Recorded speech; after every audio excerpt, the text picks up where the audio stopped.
Hello, beautiful people, and welcome to this dose of celestial goodness. I had a rather long, much longer than planned hiatus, and so if you're still here in this space with me, I offer my deepest gratitude and appreciation. Life is very mysterious in how it unfolds, and sometimes what might be the plan to take a few weeks off becomes months off. So, to say that a lot happened in that time would definitely be an understatement. There were some highlights. I think everyone knows I love to travel, so I visited Arizona and California, New Orleans, Jamaica, London, South Carolina, Germany, and Nigeria. I felt as if I went across the US and across the world multiple times, and because I love to travel, that was really awesome. So most of those trips were actually unplanned when 2023 started, but I had a really lovely time in each place. I had very delicious conversations, yummy food, rest, rejuvenation, hugs, endless synchronicities, firewood to feed my creative flames, and just very beautiful reminders of love and abundance.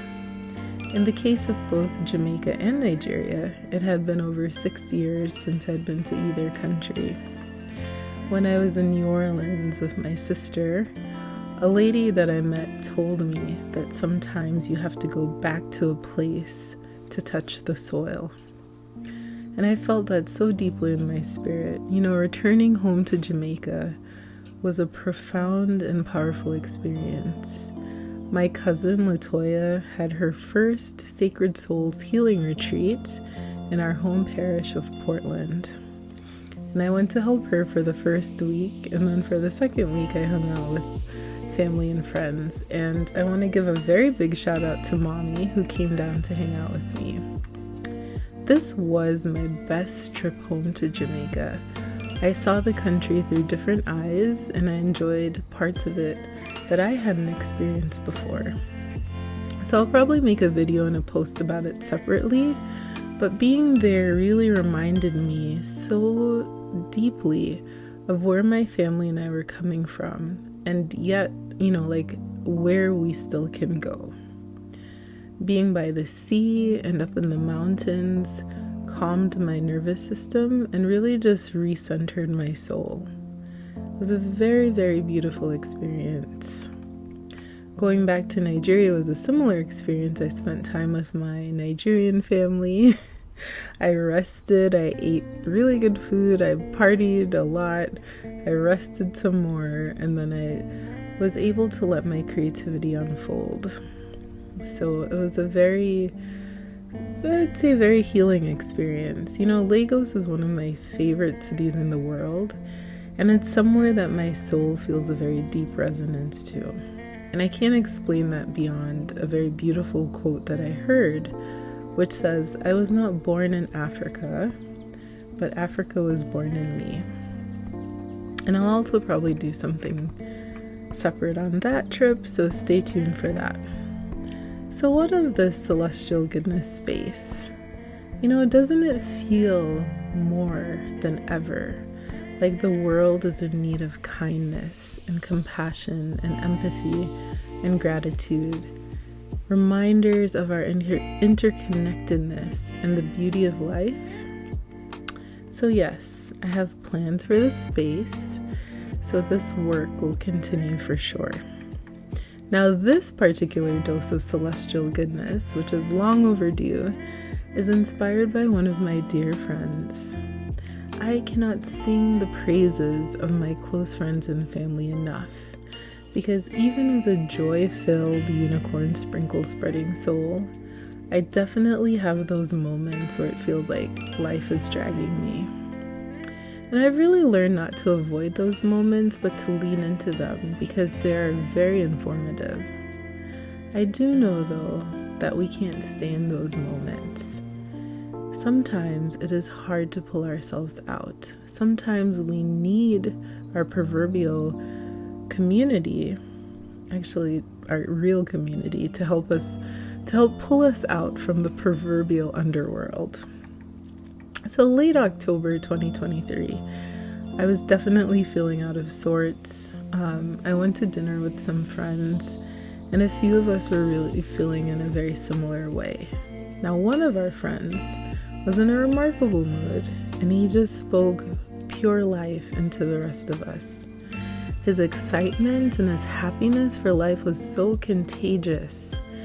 And it's true that a rising tide raises all ships, because he got us together at that dinner.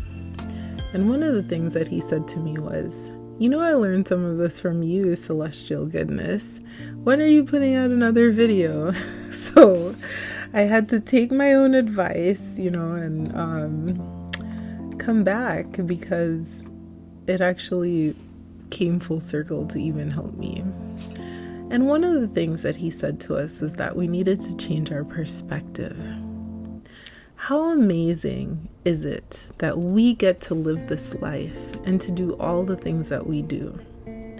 How amazing is it that we get to have the experiences that we do? That we get to live and love and be here on the planet at this time.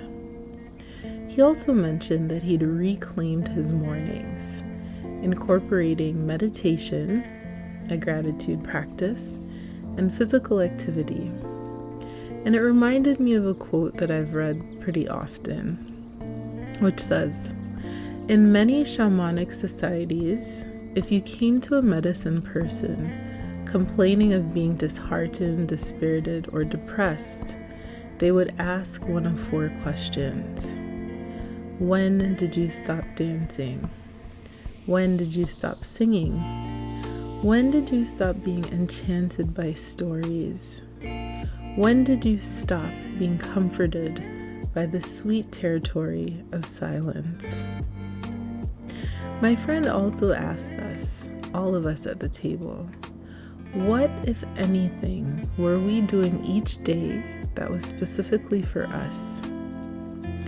And I felt so moved by the reactions that I was having to the questions that I actually made up my mind in that moment that I would resurrect my meditation practice, my gratitude practice, and that I'd add a bit more movement to my days.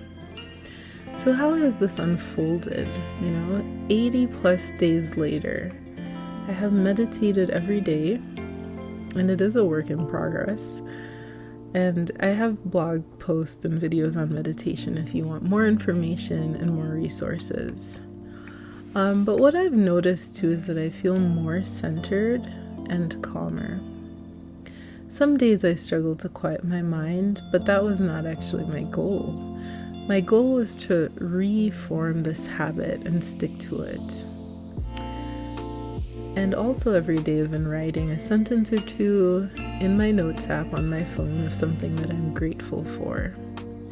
It's really amazing now to scroll through and just look at everything that I have written so far of what I'm thankful for.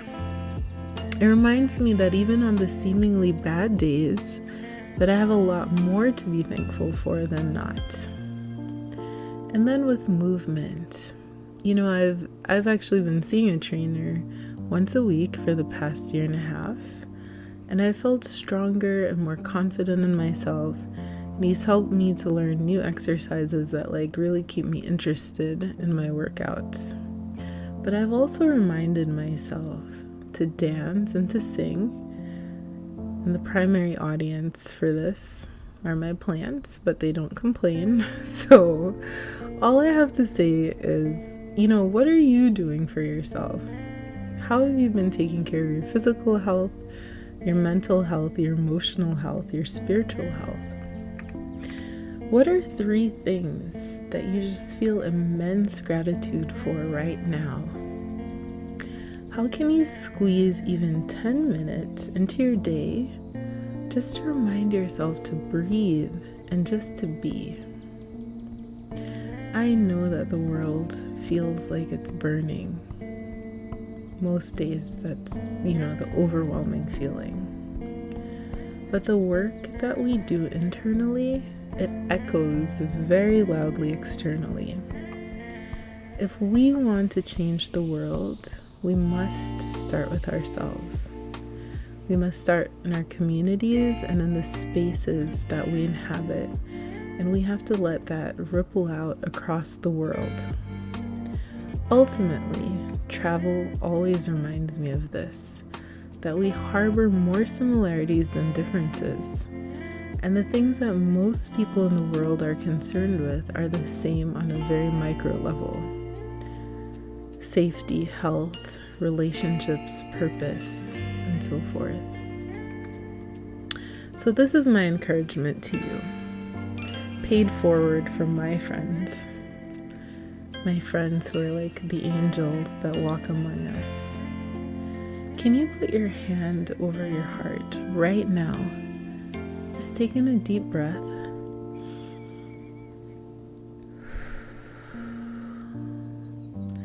And absorb this message.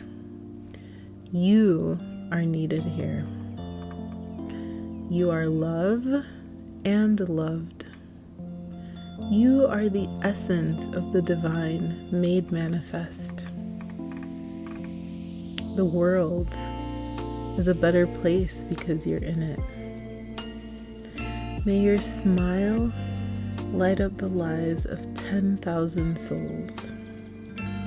May your love echo across the planet and light the love in 1,000,000 hearts. May you know this deeply. May your life unfold in beautiful ways. And may the stars shine brightly over your week. Until next time, thank you for being here.